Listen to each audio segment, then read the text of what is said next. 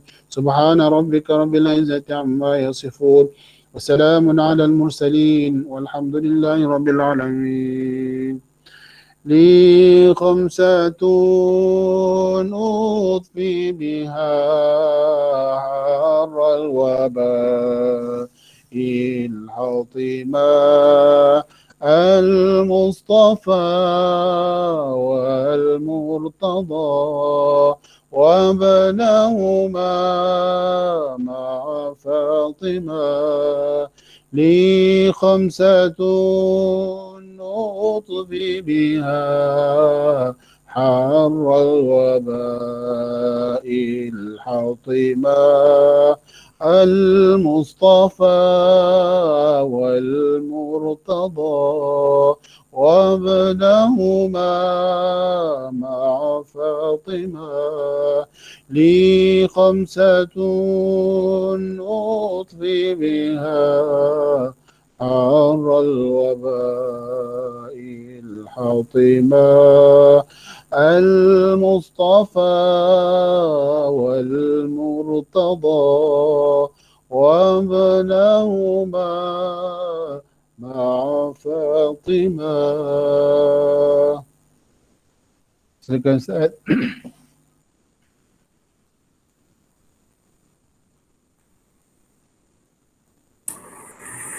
Alhamdulillah, terima kasih Ustaz Asri kerana bawa ataupun lead kita pada malam ni untuk majlis tahlil.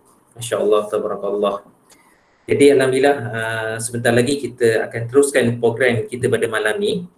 Dan ialah mungkin ada ramai yang tak sabar nak menanti khabar ataupun nak mendengar cerita lontaran-lontaran ilmu yang akan disampaikan oleh, Masya Allah, ini Ustaz Muhammad Fadli Yusof. Di mana kalau kita tengok pun dekat wall dia, dekat Facebook dia akan update dah berapa ramai dah yang dah disyahadahkan. Dan jadi benda tu orang kata apa, sangat besar. Dan sebenarnya tanggungjawab untuk ni pun bukan letak di bawah Ustaz Fadli, patut kita sama-sama untuk menyokong sekali. Jadi sebenarnya malam ni marilah sama-sama kita dengar apa perkongsian ilmu yang sangat berharga yang nak disampaikan oleh Ustaz Muhammad Fadli Yusof. Jadi tanpa melengahkan masa, saya mempersilakan majlis ini untuk meneruskan program ini kepada Ustaz Muhammad Fadli Yusof. Tafadhal mashkura. Assalamualaikum warahmatullahi wabarakatuh. Alhamdulillah, alhamdulillahillazi an'ama alaina bi ni'matil iman wal islam. Wassalatu wassalamu ala sayyidina Muhammadin wa ala alihi wa ashabihil kiram alladzina badalu nufusahum wa amwalahum wa ilahi kalimatil islam. Wassallallahu ala sayyidina Muhammadin wa ala alihi wa sahbihi wassalam. Rabbi shrah li sadri wa yassir li amri wahlul 'uqdatam min lisani yafqahu qawli. Subhanaka la ilma lana illa ma 'allamtana innaka antal alimul hakim. La haula wa la quwwata illa billahil aliyil azim. Amma ba'd.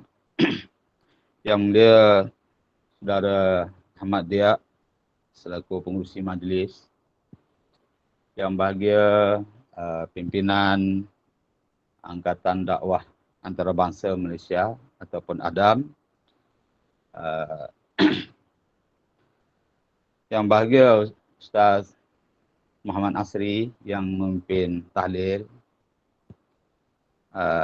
seterusnya semua yang hadir dalam majlis virtual tahlil kita pada malam ini. Dan malam ini saya diminta untuk menyampaikan sedikit tazkirah ataupun peringatan.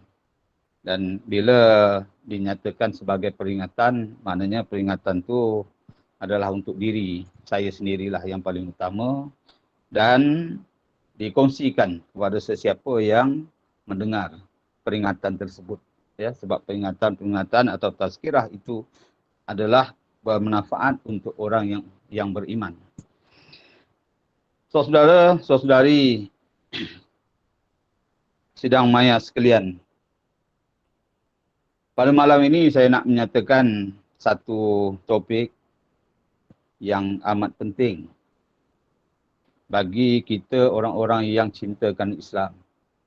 Orang-orang yang ingin melihat Islam ini bangun, Islam ini gemilang, Islam ini kembali menjadi payung dalam kehidupan manusia. Bila kita nak memperjuangkan Islam, atau dengan kata lain nak perjuangkan kebenaran, sebab kebenaran itu hanya satu. Kebenaran itu daripada Allah SWT. Malah Allah nyatakan dalam Al-Quran, Al-haqqu min rabbika fala takunanna minal mumtarin. Kebenaran yang hak itu daripada Tuhanmu. Jangan engkau menjadi orang yang membangkang, atau orang yang menolak, atau orang yang ingkar. Dan dalam ayat yang lain Allah SWT menyebut, Inna dina indallahil Islam. Agama atau din, atau lebih luas lagi cara hidup yang diredai oleh Allah, yang diterima oleh Allah, hanyalah Islam. Jadi yang kita nak perjuangkan adalah kebenaran Islam itu.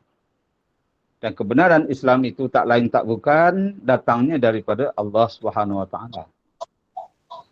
Jadi kita sebagai orang-orang yang dipanggil oleh Allah dengan berbagai-bagai cara. Allah campakkan dalam hati kita ini sedikit rasa cinta, sedikit rasa kesedaran.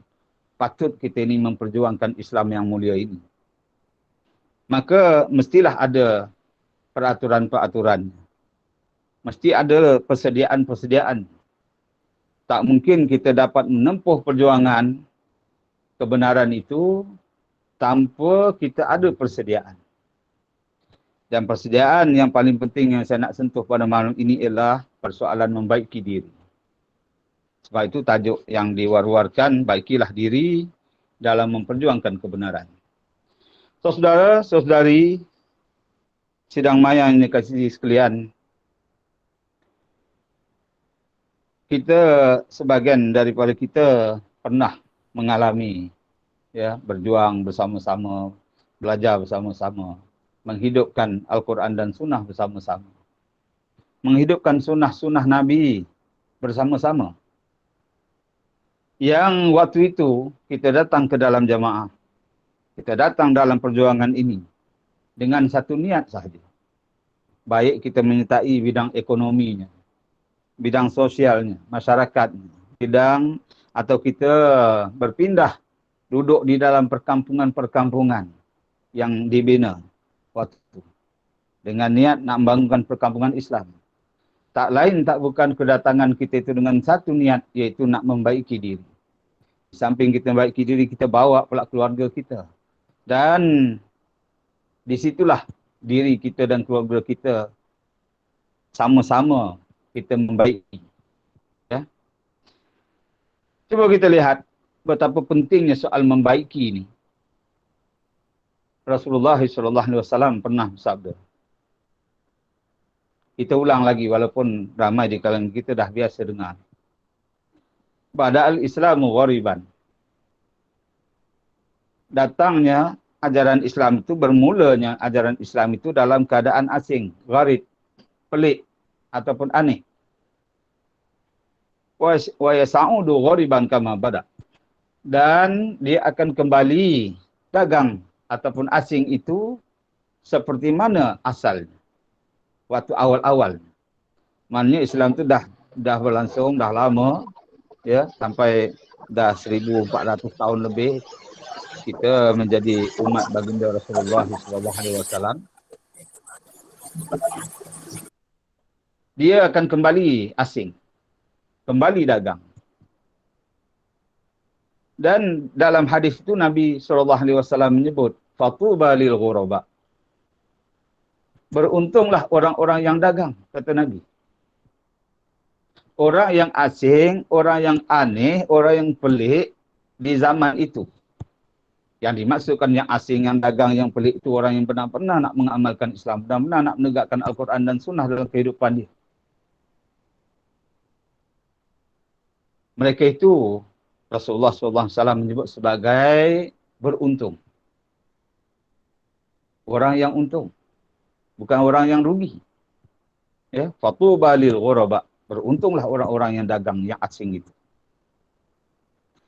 Jadi, siapa orang yang beruntung, yang dagang, yang asing itu, yang kembali melaksanakan Al-Quran dan Sunnah itu? Rasulullah menyebut soal membaiki. Kata Rasulullah SAW, alladzina yuslihuna ma afsadahun nas. Mereka itu orang-orang yang membaiki apa yang dirosakkan oleh kebanyakan manusia. Dalam nak membaiki orang lain, dalam nak baiki masyarakat, mau tak mau, kena kita bermula daripada diri. Kena kita baiki diri. Malah dari dulu lagi kita dididik, kita diajar.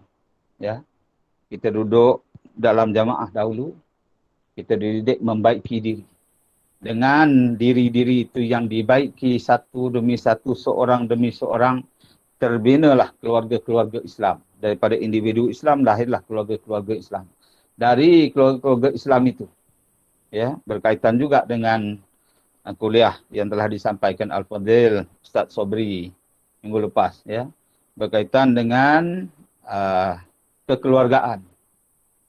Daripada keluarga-keluarga itu disatukan, dicantumkan melalui perkahwinan atau melalui apa-apa aktiviti ataupun satu tempat penempatan perkampungan, maka yang di dalam itu lahir ataupun diamalkan amalan-amalan Islam itu yang wajib dan sunat dibangunkan, yang haram yang makruh ditinggalkan sungguh-sungguh, yang harus itu kita tempuh syarat-syaratnya, yang ada 5 syarat jadi ibadah.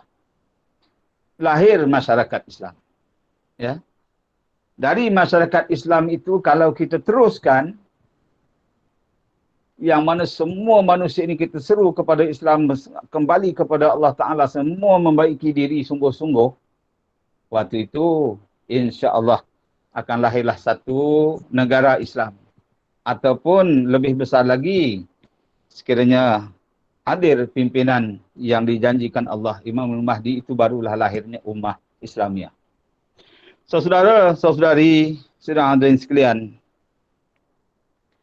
jadi bagaimana kita nak baiki diri dalam keadaan kita dagang di akhir zaman ini? Ya. Mudah-mudahan kita termasuk dalam golongan itu. Jadi yang nak ditekan malam ini bagaimana nak membaiki diri itu. Saya nak huraikan beberapa perkara sahaja pada malam ini secara ringkas. Dalam memperjuangkan kebenaran,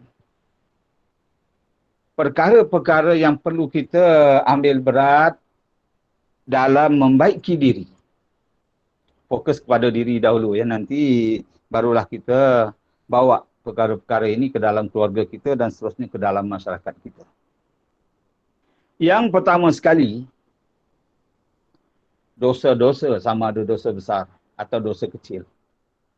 Sama ada dosa itu dibuat secara terang-terang atau sembunyi-sembunyi.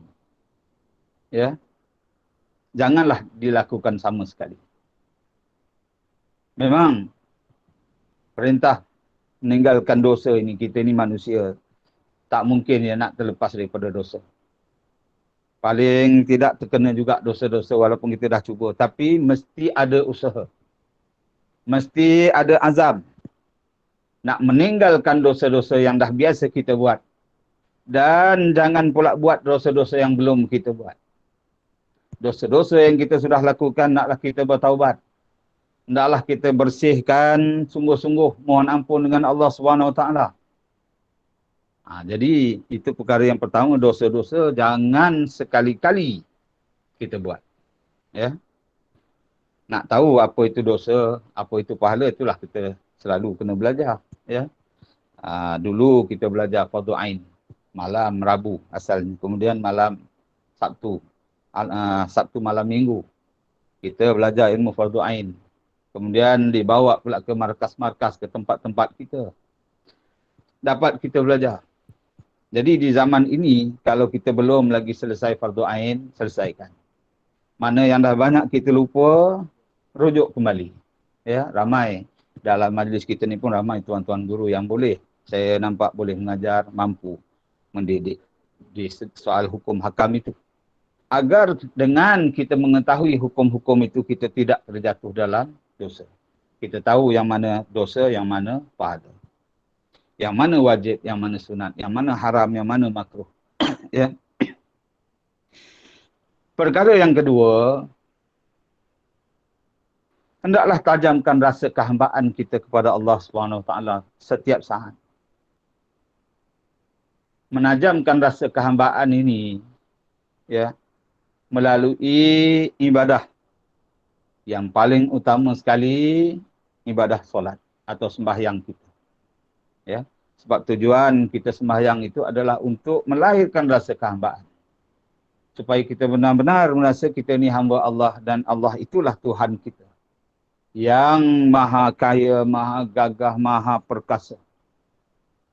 Yang kita hamba-hamba ini sangat-sangat memerlukannya sepanjang masa. Waktu kita bekerja, siapa yang jaga kita? Allah SWT. Waktu kita tidur, kita tak tahu pun bila saat kita tidur setiap hari. Kita tahulah masuk tidur katalah pukul 12 malam ni. Ya. Tapi saat ni kita tak tahu. Tahu terlelap. Siapa yang tidurkan kita, siapa yang menjaga kita sepanjang tidur itu, tentulah Allah SWT. Benda-benda ini sentiasa kena diulang dalam hati kita. Sentiasa melekat, masuk, tertanam dalam hati kita. Namanya rasa kehambaan. Ya, sentiasa merasa kita ni adalah hamba Allah. Sekalau kita tak merasa kita ni hamba, bimbang kalau kita rasa kita ni tuan. Kalau rasa ketuanan itu ada dalam diri kita ni, kita bukan lagi hamba. Kalau ketuanan itu makin teruk penyakitnya itu, takut-takut satu hari kita rasa kita Tuhan. Itu lagi bahaya. Na'udzubillah min dzalik. Tajamkan rasa kehambaan. Dan jalan yang kita ditunjukkan kepada kita adalah dengan kita menjaga solat kita, menjaga sembahyang kita, menghayati sembahyang kita. Sebab sembahyang itu adalah ibu bagi segala ibadah dan dia adalah bertujuan nak melahirkan rasa kehambaan. Sebab dengan lahir rasa kehambaan itu baru hancur ataupun dapat meleburkan mazmumah kita. Selagi kita tak rasa kita hamba, mazmumah kita, Masya Allah. Ya. Nak cerita pasal mazmumah ni dah jarang-jarang dah kita dengar ke zaman ni. Ya. Banyak orang cerita nak maju, nak membangun, nak selamat, nak berbagai-bagai lagi. Ya. Tapi bab mazmumah, bab dosa-dosa batin, jarang sangat kita nak ingat-ingatkan. Cuma malam ni saya ambil kesempatan lah. Ya. Nak ingat-ingatkan diri saya juga. Soal-soal mazmumah ini jangan ada sombong, bakhil, jangan ada pemarah, jangan dalam hati kita ni ada ujub, ya, heran diri, sum'ah, riya, hasad. Ya, hasad itu sangat-sangat bahaya sebab dia boleh memadamkan semua amal-amal kebajikan kita. Dia membakar segala amal-amal baik kita, amal-amal soleh kita seperti api membakar kayu-kayu kering. Ya. Ini pun nak kena belajar juga ilmu tasawuf baru kita tahu. Ya, soal rasa kehambaan. Yang ketiga, dalam kita nak perjuangkan ajaran Islam ini, perjuangkan kebenaran itu, kenalah kita atur strategi. Yang ini sama ada strategi itu bentuk lahiriah atau strategi bentuk rohaniah. Mengatur kehidupan kita secara Islam.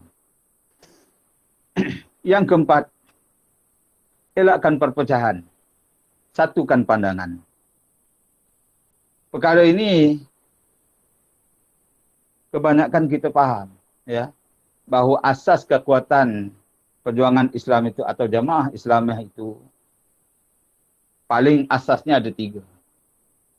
Soal iman, soal ukhuwah, persaudaraan Islam. Dan daripada iman dan ukhuwah itu barulah lahir kesefahaman dan keselarasan. Lahir ukhuwah, barulah kurang perpecahan. Bukan tak ada, tapi dapat kita atasi, dapat kita baiki. Ya. Dan pokok pangkalnya mestilah daripada iman. Tak ada iman, tak ada ukhuwah.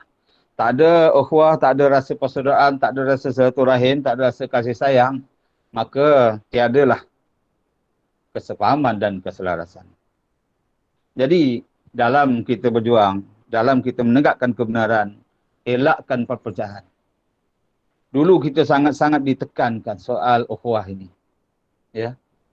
Sehingga kan menunjukkan kita lebih daripada kawan pun tak boleh. Waktu itu.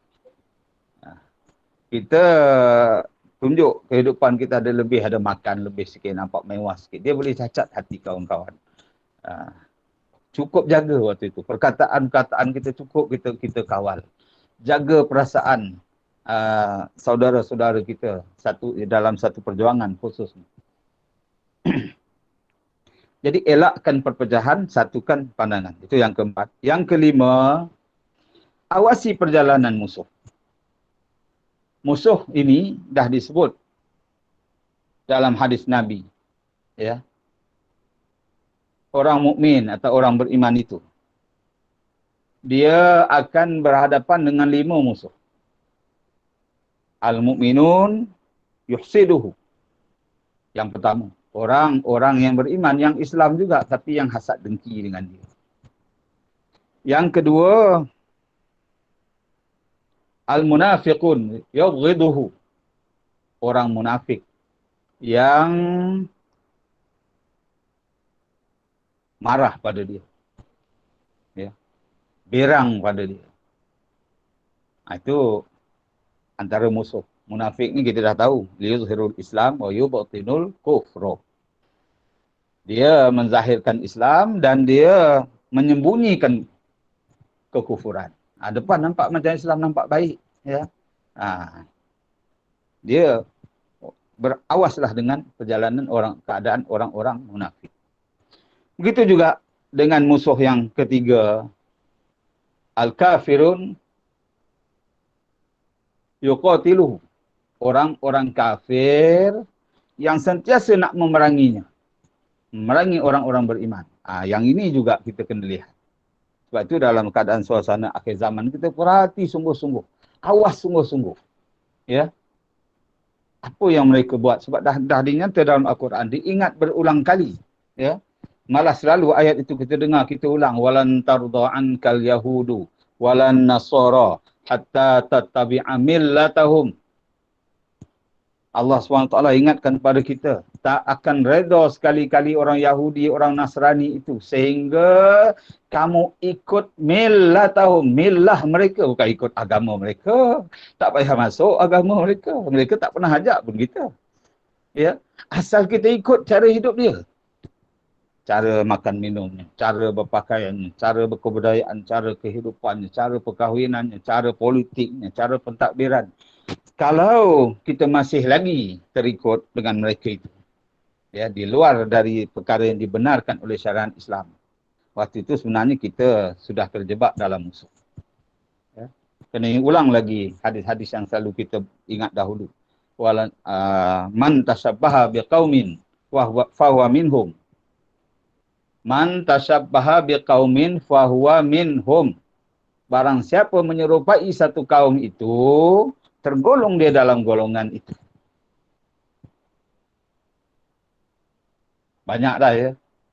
Makin-makin kita makin jauh, makin jarang mendapat tarbiyah, dah mula kita terjebak ya dalam cara-cara hidup yang tidak Islamik itu, yang tak menepati syariat.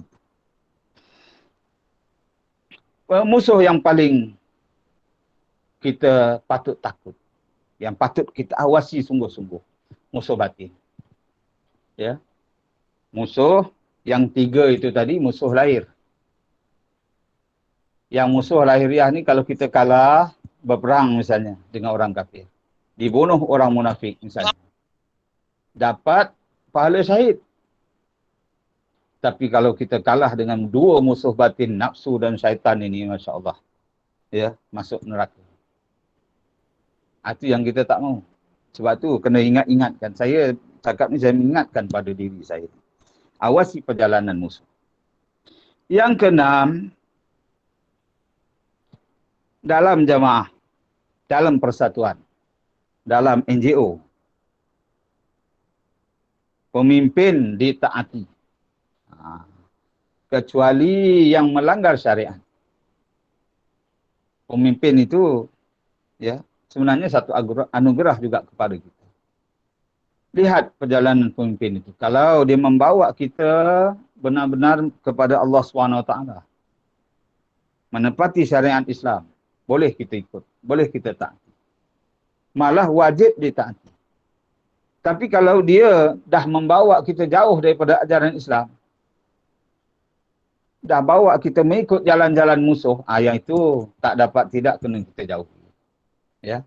Walau bagaimanapun ada adab-adabnya, ada cara-caranya nak menegur. Yang itu kena dalam kuliah lain, insya-Allah. Yang ketujuh, sebagai orang yang nak memperjuangkan kebenaran, tak dapat tidak kena berkorban. Berjuang mesti berkorban. Ya. Berkorban mesti terkorban. Terkorban mesti ada benda yang terkorban. Ini kita cerita bukan soal hari raya korban yang dah dekat. Ya. Walaupun itu satu perkara yang sangat penting yang kita kena buat. Kita kena korban, melaksanakan ibadah korban. Tapi yang dinyatakan di sini, yang saya maksudkan di sini adalah berkorban jiwa dan raga.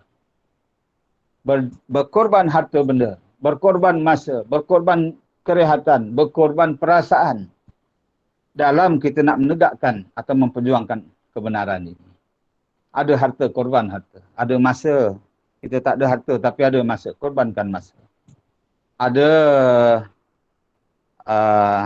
tenaga, berikan tenaga. Ada kepakaran. Bidang-bidang yang kita boleh buat nak membantu, nak membangunkan Islam ini, kita bantu. Begitu. Jadi berkorbanlah segala yang ada. Yang ke-8, kita berjuang, berkorban. Bila berkorban, terkorban. Dah terkorban, kenalah kita sabar. Sabar dengan segala ujian-ujian yang mendatang. Ujian memang kita tak mau, tapi ujian itu perlu. Siapa pun tak mau diuji. Tak suka kalau diuji. Ya. Nak minta ujian pun tak boleh.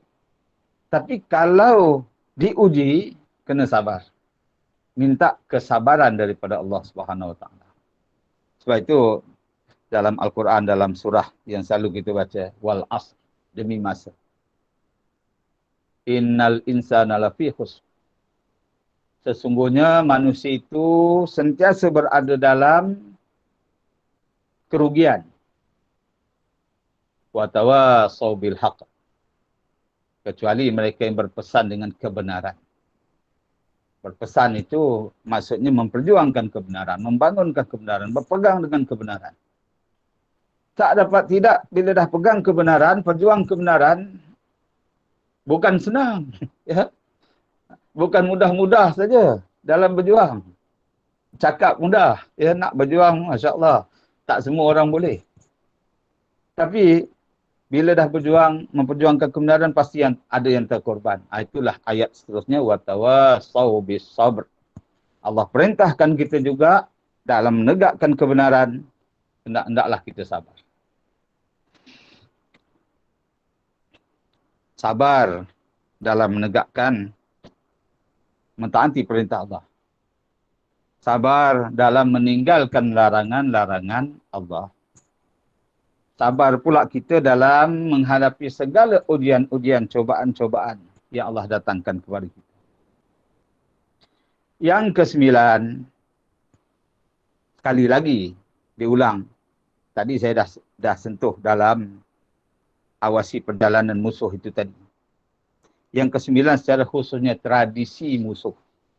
Jangan sekali-kali diikuti. Macam mana musuh berjuang, kita pun ikut jalan dia, tak boleh ikut. Sebab kita tahu ajaran Islam ni unik.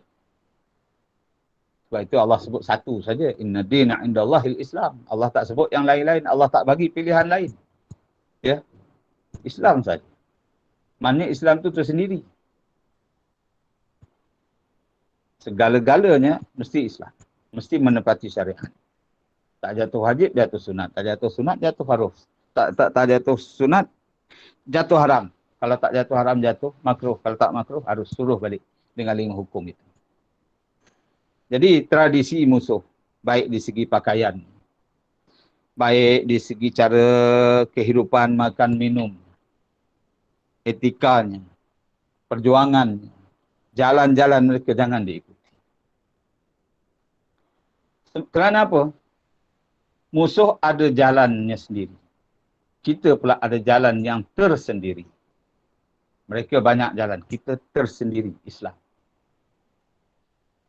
Kalau memang kita ni orang yang dijanjikan, pasti kemenangan itu terjadi. Tapi yalah, kita tengoklah muka-muka kita ni layak ke tidak. Tapi kalau tak dijanjikan pun, orang lain yang menerima kemenangan itu. Tapi pahala di sisi Allah tetap diberi oleh Allah. Kerana itu yang akhir sekali untuk tazkirah saya pada malam ini. Yang ke-10. Ikhlaskan diri. Ikhlaskan diri. Ikhlaskan diri. Apa saja kita buat, ikhlaskan diri. Serah kepada Allah. Dah berbuat, dah beramal, dah solat, serah kepada Allah. Dah berdakwah, orang masuk Islam, serah pada Allah. Kita tak ada apa-apa, kosong. Bila dah kosong, mendorong kita cari lagi, beribadah lagi, berjuang lagi, berdakwah lagi, ajak lagi orang. Sampai semua kembali kepada Allah SWT. Itu tujuan, ikhlaskan diri. Jadi mudah-mudahan 10 perkara yang saya sebutkan ini boleh menjadi asas. Ya, sebenarnya panjang lagi. Panjang lagi ni, banyak lagi kuliah-kuliah. Jadi yang sentiasa kita kena ingat dan sentiasa kita amalkan dalam seluruh aspek kehidupan kita. Saya rasa cukup sekadar itu, dah setengah jam saya. Mudah-mudahan ilmu yang kita pelajari daripada guru kita ini, Allah redha, Allah beri pahalanya kepada tuan-tuan guru kita untuk agar menjadi jalan keselamatan kita di atas dunia ini dan sampailah ke negara yang kekal abadi, iaitu negeri akhirat. Sekiranya ada yang nak bertanya, perkembangan ke apa-apa yang lain yang boleh saya jawab insya-Allah. Jadi sekian, ampun maaf atas salah silap atau apa-apa perkara yang menyentuh perasaan dan sebagainya, saya mohon ampun maaf ya. Yang benar itu daripada Allah, salah silap itu daripada saya sendiri, kelemahan nafsu saya, mohon ampunkan, mudah-mudahan Allah ampunkan. Dan terima kasih sekali lagi kepada pihak Adam yang menjemput ya. Saya menyampaikan tazkirah pada malam ini. Sekian, wallahu a'lam. Aqulu qawli hadza astaghfirullahal azim li wa lakum wa li sa'iril muslimin wa muslimat wa yafazal mustaghfirin wa ya najata taibin. Wassalamualaikum warahmatullahi wabarakatuh. Waalaikumsalam warahmatullahi wabarakatuh. Kepada Ustaz Fadli Yusof, Masya Allah. Banyak ilmu yang disampaikan, walaupun rasa macam tak cukup waktu tu dalam masa setengah jam yang ada, tapi ialah kita disajikan dengan ilmu yang ni. Memang tajuk saja pun dah menggegarkan jiwa kita ni, iaitu membaiki diri dalam perjuangan. Dan di mana 10 perkara yang disampaikan oleh Ustaz Fadli tadi pun, kalau kita ditelusuri balik tu memang ialah macam mana kata-kata Tuan Guru pun, memang ialah persis percakapannya pun dah mengingatkan kita padanya. Jadi moga-moga kita semua dapat mewarisi perjuangannya, insya-Allah. Jadi tadi Ustaz Fadli pun ada menyatakan nak buka soalan. Saya ingat kalau kita buka pun kalau banyak pun tak boleh juga, masa pun kita ialah mungkin ada kekangan lain. Jadi buka lah pada yang ada dalam ni, dalam 1-2 soalan saja. Minta boleh buka dia punya mic lah untuk tanya soalan terus pada Ustaz Fadli. Pada masykurah. Ringkas dan padat. Ada siapa-siapa tak nak buka ni soalan sebelum kita?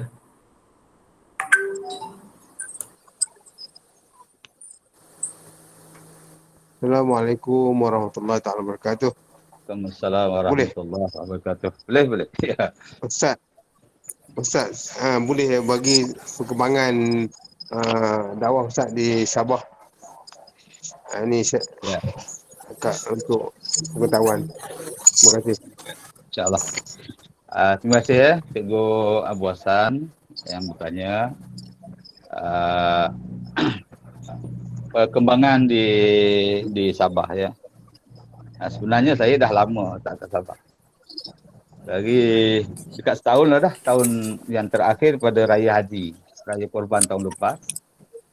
Cuma di Sabah ni walaupun saya tiada, tetap alhamdulillah diteruskan perjuangan itu oleh anak-anak saya. Ada 2 anak di sana yang menetap dan murid-murid ya, di setiap kawasan di Sabah tu ada alhamdulillah.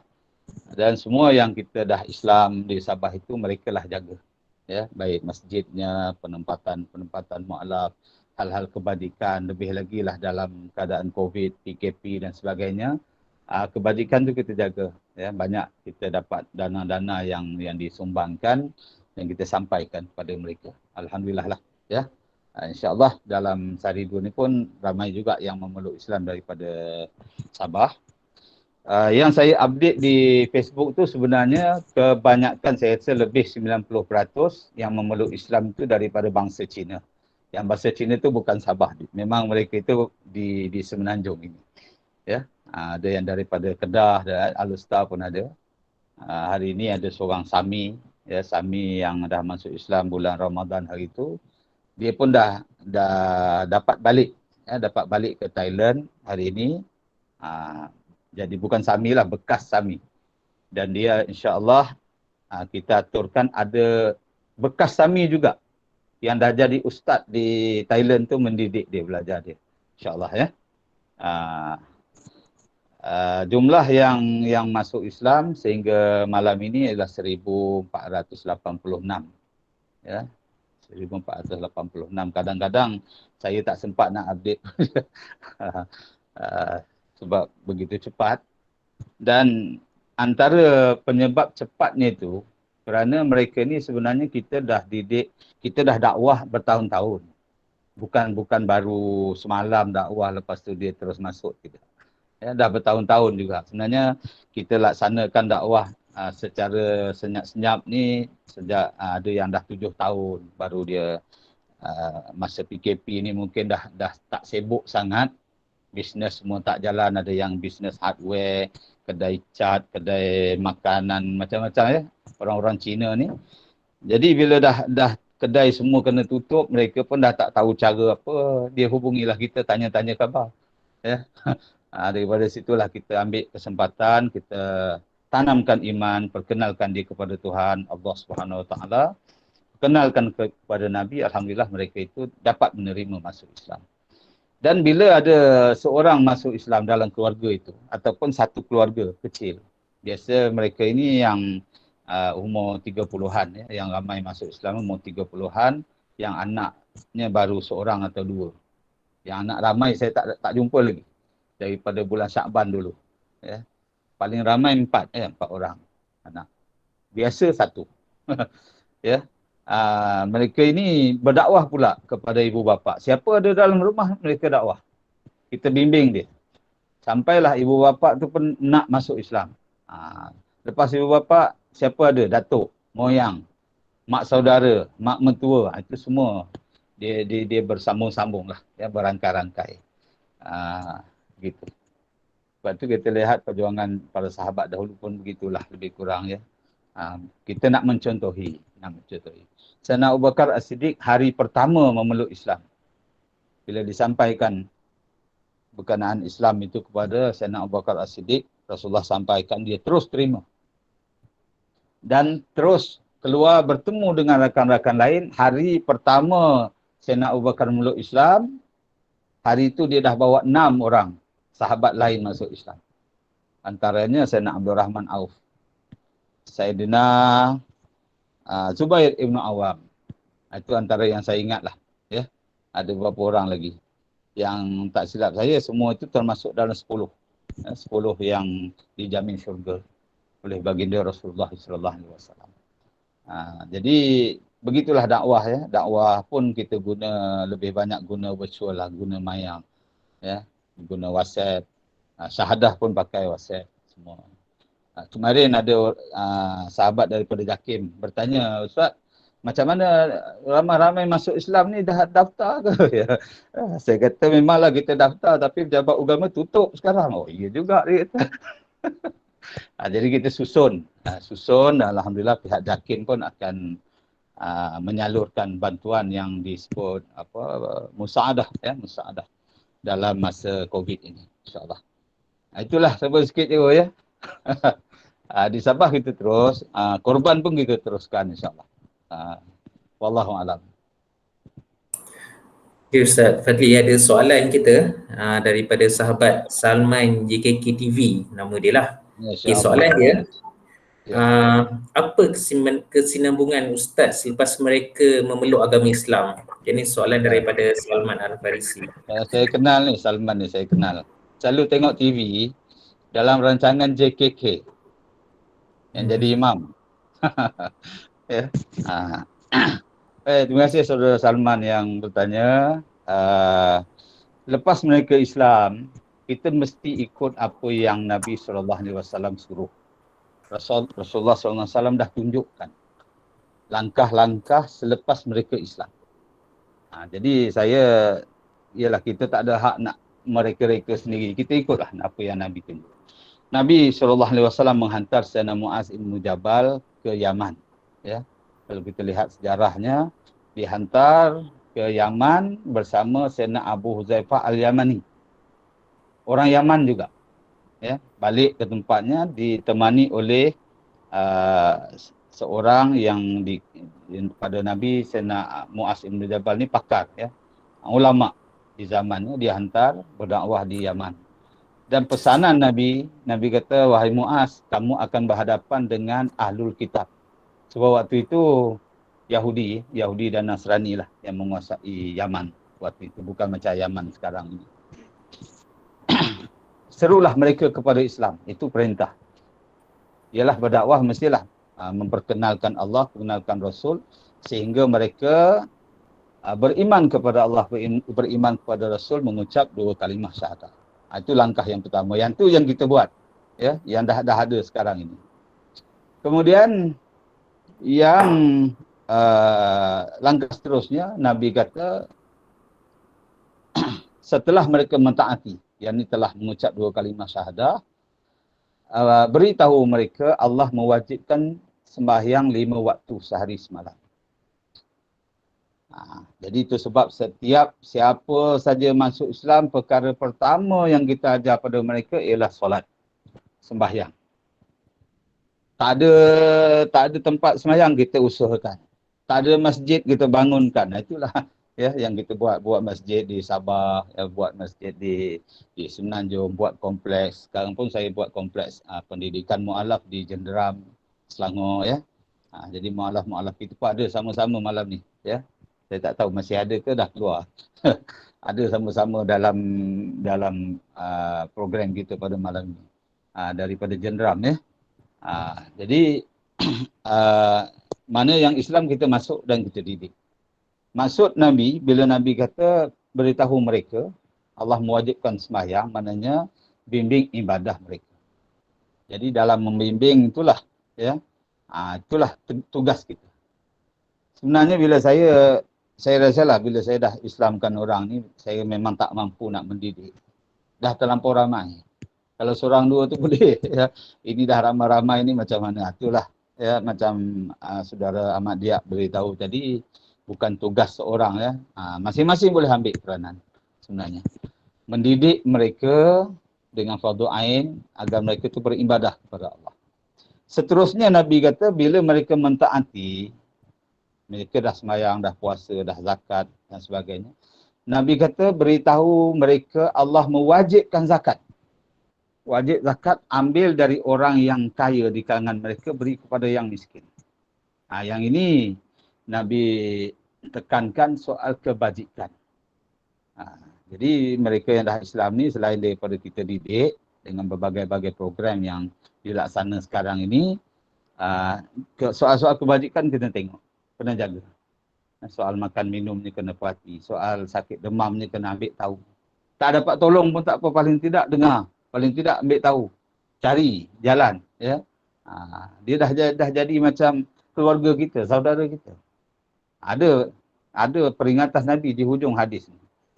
Nabi kata kalau mereka mentaati semua itu, mereka dah syahadah, mereka dah solat, dah sembahyang, dah melaksanakan perintah-perintah Allah, mereka dah melaksanakan zakat.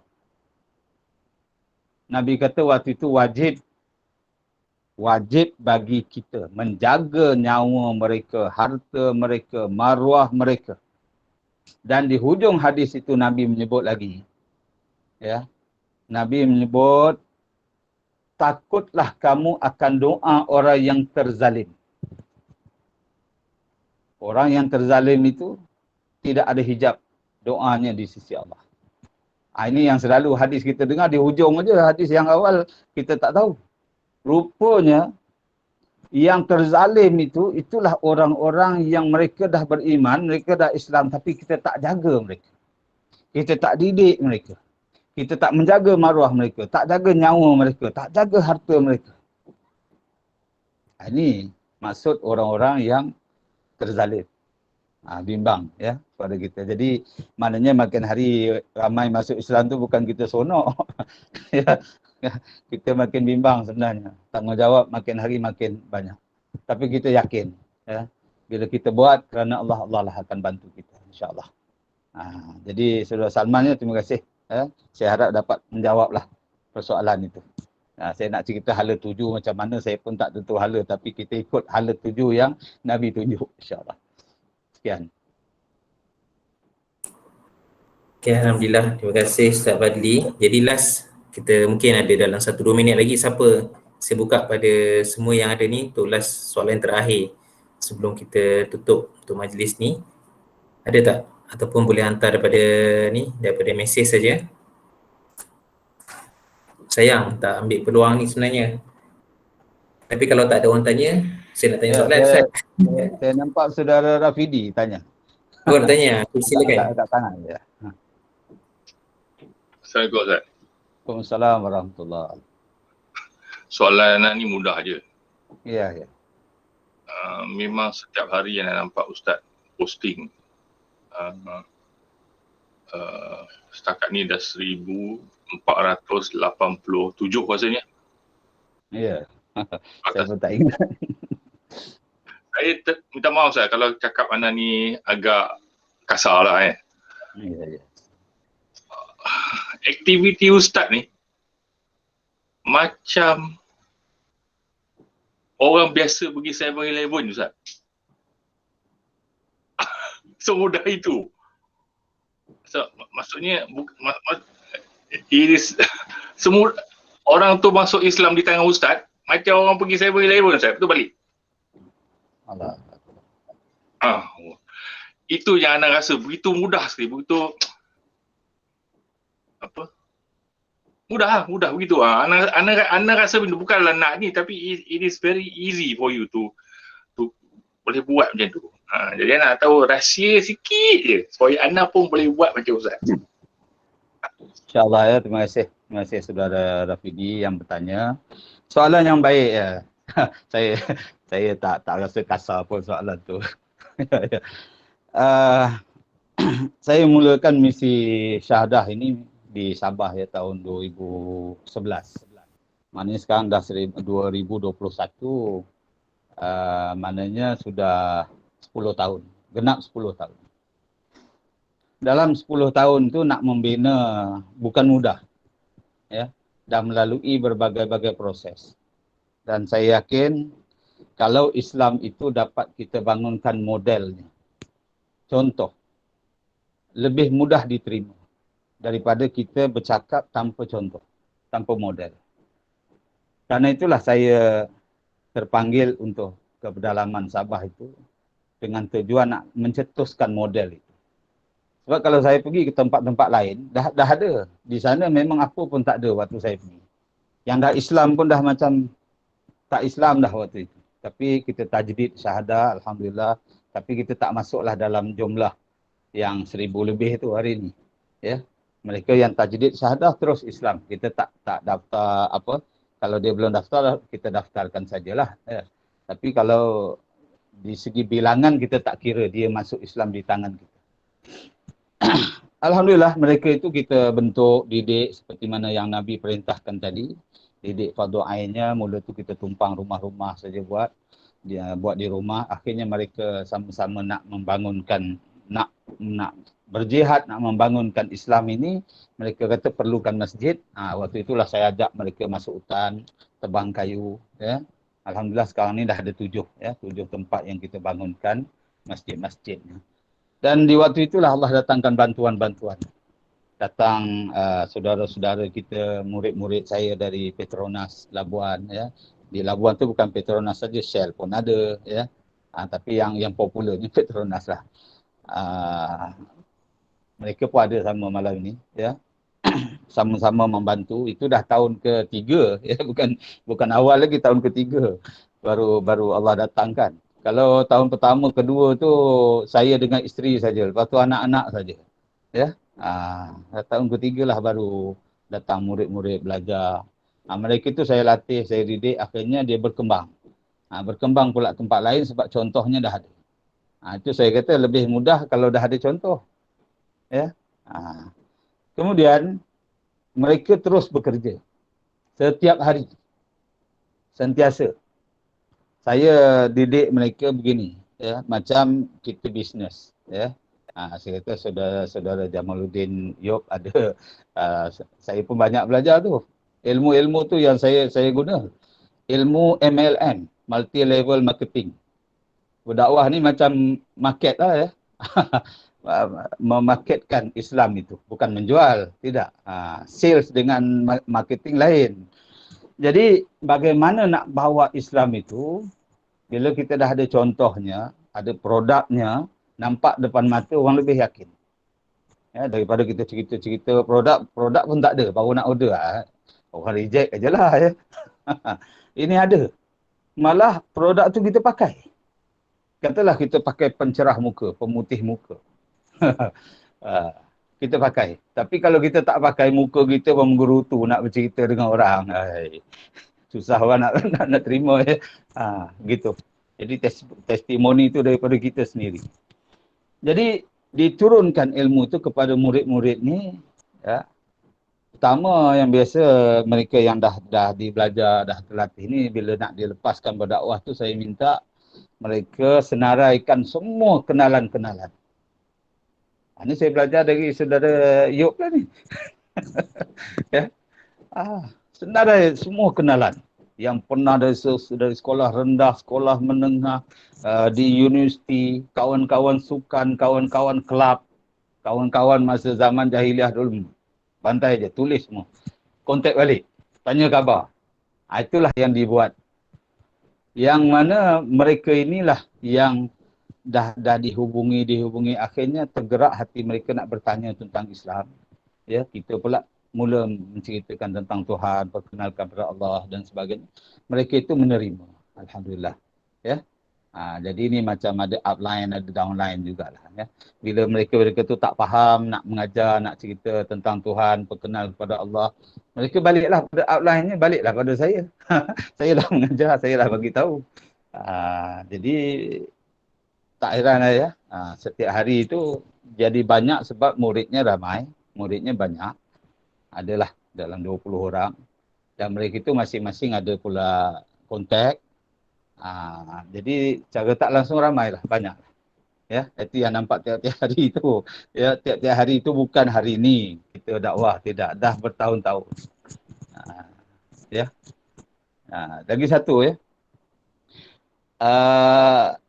Dakwah dalam keadaan PKP. Memang kalau fikir secara logik, saya rasa saya tak mampu nak berdakwah lagi pasal dah terhalang.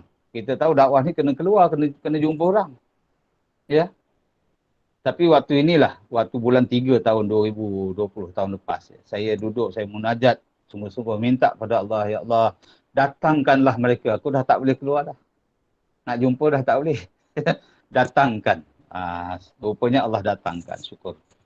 Jadi soal susah atau senang nak berdakwah itu, saya teringat hadis yang dulu kita pernah belajar tentang hadis malaikat hafazah membawa amalan ya daripada ke pintu langit pertama, kedua, ketiga, sampai ketujuh pun bila ada masalah dibuang balik.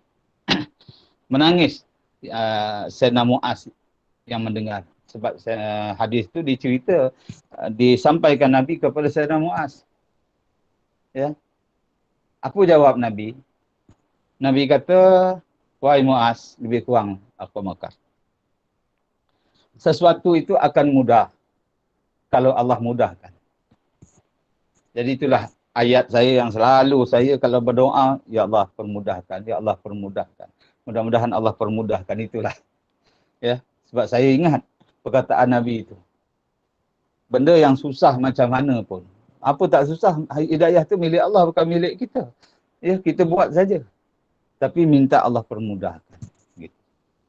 Jadi begitulah ya. Saya pun tak tahu menjawab ke tidak persoalan saudara Rafidi itu. Tapi begitulah yang dapat saya jawab. Sekian. Wallahualam. Okay, Alhamdulillah. Terima kasih Ustaz Fadli. Tengok jam pun dah menghampiri pukul 11 dan sebab anak pun tak dapat nak lihat keseluruhan ni, mungkin ada apa dia punya capaian internet tu dia tak dapat nak tengok keseluruhan visual yang ada. Rasanya tak ada kot soalan kan? Baiklah, kalau macam tu Alhamdulillah, terima kasih kepada Ustaz Fadli Yusof di atas penyampaian kuliah ataupun sedikit tazkirah. Saya rasa mungkin lepas pada PKP ni dan kalau keadaan-keadaan kita dah kembali tenang, kita ingat kita kena buat balik Bengkel Syahadah 3.0 kot yang sebelum ni kita pernah buat, Ustaz Fadli, di masjid apa? Di masjid ni lah, Bandar Seri Damansara. Dan insyaAllah Adam kita akan menganjur, tapi kali ni mungkin kita akan buat secara bersasar. Mana lebih dengan praktikal dia. Sebab yang pertama hari tu kita dah buat secara teori. Yang kedua kita dah buat mungkin yelah ada kegangan-kegangan kita tak dapat nak buat secara menyeluruh dan insyaAllah kita akan susun balik. Sebabnya macam kita kata tadi, tanggungjawab dakwah ni sebenarnya besar. Kan kalau kita tengok macam Rafidi kata macam keluar masuk pergi apa 7E je. Tapi hakikat dia sebenarnya persiapan tu bukan hari tu je, maknanya 10, 13 tahun, 15 tahun yang sebelum tu rupanya dah ada persiapan tu. Jadi itu rahsia yang kita sepatutnya sebagai da'i ni ataupun sebagai yang nak berkelanggang dalam dunia dakwah ni kita kena dapatkan rahsia tu sebenarnya. Dan akhir kata terima kasih sekali lagi kepada penganjur program ini tahlil virtual Adam ni, yakni saudara Rafidi sebagai penyedia host untuk malam ni dan juga barisan ahli jawatankuasa khususnya Ustaz Jai selaku Presiden Adam dan juga barisan Majlis Tertinggi dan juga ahli jawatankuasa Adam. Jadi kesempatan yang ada ni saya nak sedikit ambil announcement iklan ya. Dan insyaAllah minggu depan kita akan teruskan juga majlis virtual tahlil kita ni dan dalam perancangan kita, insyaAllah minggu depan kita akan tampilkan Ustaz Faisal Ilyas sana daripada FT, dan juga pada masa tu kita punya moderator ataupun kita punya pengurusi adalah Abang Wan Mawardi. Kena dimaklumkanlah Abang Wan untuk minggu depan. Okey, kemudian sekali lagi kita nak ingatkan macam mana pesan tadi di awal program ni, di mana anda dah share dekat ruangan chat tu adalah keahlian ataupun Adam. Kami buka sebenarnya, dan kali ni kita nak minta ahli jasa baik semua yang ada dalam grup ni, kalau boleh walaupun dia dah sebagai AJK, walaupun dia dah ada ahli, kalau boleh tolong isi semula. Sebab kalau boleh kita nak memperkemaskinikan keahlian Adam ni. Sebabnya benda ni penting, di mana bila kita ada keahlian, kita ada database ahli, di situ kita dapat tengok kebajikan ahli kita macam mana yang dah disarankan sebelum ni lepas Ustaz Sobri melalui kekeluargaan yang dibina itu sendiri. Malam ni Ustaz Fadli ceritakan tentang peranan da'i itu sebenarnya. Jadi benda-benda ni yang bagi kami yang ni daripada Sekretari Adam meminta jasa baik semua kalau boleh tolong buka pautan link tu untuk diisikan. Okey, kemudian sedikit maklumat memandangkan Adam ni adalah badan yang berdaftar di bawah NGO, dan di mana dalam perlembagaan Adam pada mesyuarat AGM pada 2019 hari itu, di mana kita menyatakan bahawasanya keahlian Adam ni dia ada berbayar. Taklah masuk berbayar benda mahal, tapi itu adalah syarat yang perlu dalam sesebuah organisasi. Di mana kalau kita tengok tu kita ada RM35 untuk pendaftaran dan juga keahlian. Di mana pendaftaran tu hanya RM10 je sebenarnya, tapi dalam mesyuarat tahun lepas, 2 tahun lepas, kita memutuskan bahawasanya yuran keahlian setahun tu adalah sebanyak RM25. Jadi totalnya adalah RM35 bagi pendaftaran pertama, dan untuk renew ataupun perbaharui pendaftaran tu adalah sebanyak RM25. Itu yang telah ditermaktub di dalam perlembagaan Adam. Jadi sebab kita penting, kita dalam nak menggerakkan organisasi, sebab kalau boleh organisasi kita ini dia ada structure dia ikut perlembagaan yang telah dilunaskan di dalam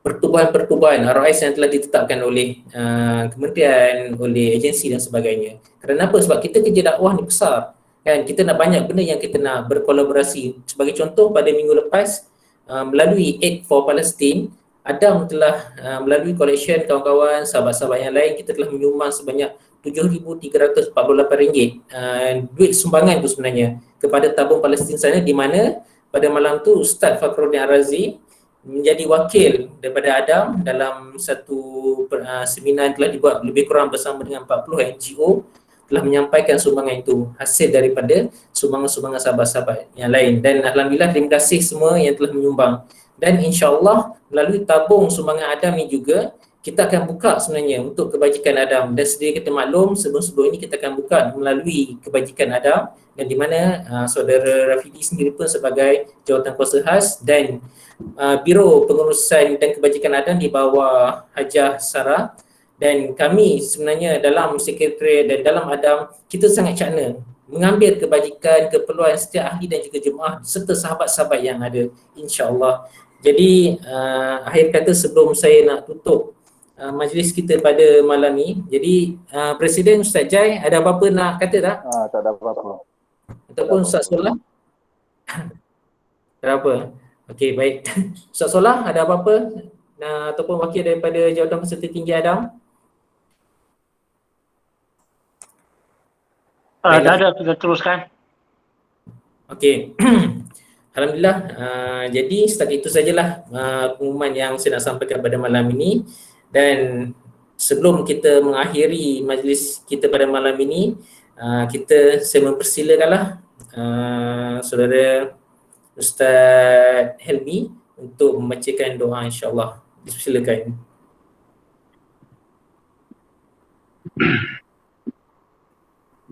Bismillahirrahmanirrahim. Allahumma antas salam wa minkas salam. تباركت ربنا وتعاليت يا ذا الجلال والإكرام. آمين. وقنا غفرانك ربنا وإليك المصير. اللهم انصر المسلمين وعساكر الموحدين ومهلك الكفرة والرافضة والمبتدعة والمشركين ودمر أعداءك أعداء الدين وانصرنا عليهم يا رب العالمين اللهم شتت شملهم ومزق جمعهم وقلل عددهم وزلزل أقدامهم وأنزل عذابا أليما عليهم بقدرتك يا رب العالمين ربنا يا ربنا فانصرنا على القوم الكافرين ربنا اغفر لنا ذنوبنا وتوفنا مسلمين وصلى الله على سيدنا ومولانا محمد وعلى آله وصحبه أجمعين سبحان ربك رب العزة عما يصفون وسلام على المرسلين والحمد لله رب العالمين. Taqabbalallahu minkum. Kita akhiri dengan tasbih farah dan juga naqra surah Al-Asr. Bismillahirrahmanirrahim. Subhanallah. Asyhadu an la ilaha illa anta astaghfiruka wa atubu ilaik. Bismillahirrahmanirrahim. Wal 'asr. Innal insana lafi khusr illa alladhina amanu wa 'amilus shalihat wa tawassaw bil haqq wa tawassaw. Syukran. Syukran. Terima kasih banyak Ustaz Helmi yang tolong bacakan doa. Ustaz Fadli, terima kasih kerana beri tazkirah dan kongsi pengalaman. Dia, terima kasih mempromosikan majlis. Rafidi, terima kasih menguruskan ini daripada dah sejak beberapa minggu. Dan juga Ustaz Solah, terima kasih yang telah hubungi kawan-kawan yang nak jadi promosi, yang nak jadi pengacara, yang sebagainya lah. Terima kasih kepada semua dan yang paling penting kepada semua hadir. Alhamdulillah hari ini kehadiran 84 orang tadi. Kalau campur keluar masuk tu mungkin 90 lah. Masing-masing ada hal dan sebagainya. Kita target nanti minggu depan insyaAllah 100 orang pula. Siapa-siapa yang ada kenalan lain di tempat lain, Sabah, Sarawak, Brunei, Thailand, Australia dan sebagainya, kita ajakkan kawan kita. Di Indonesia pun ramai tu. Kita hubungkan balik secara virtual. Ini sekarang ni dah habis program rasmi, santai-santai lah. Ustaz Fadli ada hujung minggu ni insyaAllah di Jendram? Ada? So, Ana ada buku yang ada orang bagi sumbangan. Tajuk buku tu ialah ringkasan kehidupan awal mu'allaf, iaitu Fiqh Mu'allaf yang dikarang oleh Ustaz Nizam UPM. Buku ni ringkasnya baguslah, dia beri panduan awal, fardu ain yang awal, dan dia beri panduan macam kalau ada benda yang berat nak buat, dia bagi jalan keluar yang menurut syariat boleh buat. Ana sendiri belum baca secara detail lah, tapi pernah dengar ulasan Ustaz Nizam pernah bagi ceramah di Sarawak tentang kandungan buku ni. Maknanya dalam syariat sebenarnya ada beberapa macam asasnya beginilah, maknanya kita melihat membentangkan Islam tu supaya mudah diamalkan, tidak menyusahkan. Kan? Jadi saya rasa Ustaz Fadli pun lebih arif tentang kalau macam berdakwah di pendalaman kawasan yang mungkin susah dapat air, kawasan yang mungkin ada binatang seperti anjing dan sebagainya. Jadi suasana itu macam soal sahara, makan minum. Dia ada dia punya jalan-jalan yang diatur, diajar oleh Islam oleh Rasulullah sendiri. Panduan. Kalau anak tak ada apa-apa, insya-Allah hujung minggu ni anak cuba hantarkanlah. Jemput datang, tapi anak tak ada lah. Sudah ada. Anak tak ada, murid-murid semua ada sana insya-Allah ada. Ustaz Fadli di mana sekarang? Di Perak? Di KL. Di KL. Oh, di KL. Apa, tak Ah, apalah. di KL. Kalau tak ada pun Ah. nanti ya, kalau tak ada apa sebab Ana pun ada masa hujung minggu saja hari Ya, ya. InsyaAllah. nak sampaikan. Dan ada juga beberapa sumbangan untuk Quran bahasa Cina. Ya, Saudara Anwar Singh Ana jumpa dia melalui majlis PDM, Gabungan Dakwah Malaysia. Dia bagi sumbangan 10 Al-Quran terjemahan bahasa Cina secara percuma. Tapi ada orang bagi Ana duit juga, lebih kurang dalam dekat 3,000 lah untuk beli Quran terjemahan bahasa Inggeris, bahasa Tamil, bahasa Cina. Yang terbaru ni mungkin Ustaz Fadli pun tahu bahasa Quran telah diterjemahkan dalam bahasa Dusun Kadazan. ya, ya, ya. Sudah ada. Jadi kalau Ustaz rasa perlu, nanti kita cuba carikan dana untuk belikan Quran terjemahan Dusun Kadazan tu untuk disampaikan pada mu'alaf kita yang di Sabah tu. InsyaAllah nanti dana kita boleh betulkan. Ustaz bagi tahu berapa banyak nak. Berapa banyak nak. InsyaAllah. Ya. InsyaAllah. Tu sebahagian yang nak boleh bantu secara sampingan lah. Tak banyak sikit je lah tu. Ya, ya. Terima kasih. Sambil-sambil. Okay. Ya, sahabat-sahabat tu apa cerita, apa khabar? Yang lain. Terima kasih. Ana minta diri dulu semua. Silakan. Ya, Assalamualaikum. Terima kasih. Jumpa minum Ustaz Fadli.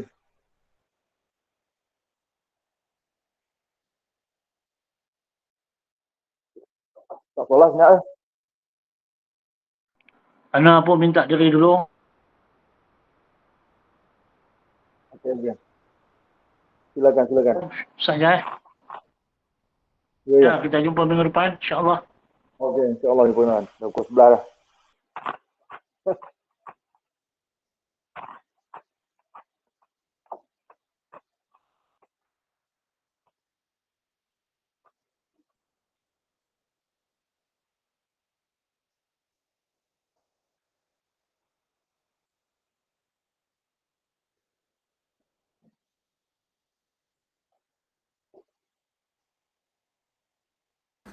Abang Rafidi record je program ni.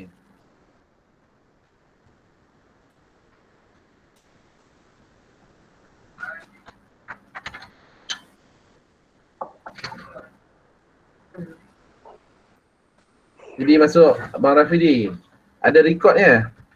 Ada tu. Ya, ada rekod. Alhamdulillah. Siapa yang ada lagi tu? Abang Zamrus Razi. Prof Jamil ada lagi. Azwan Aziz ada. Dr. Umuhani ada. Ustaz Jazz Malam ni Zikri tak ada. Zikri. Tidak jadi rakan sparring entah. Berborak sampai pukul 12 tengah malam.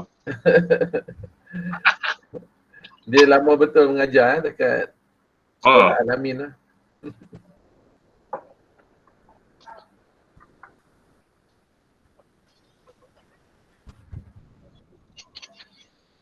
Ustaz Hashim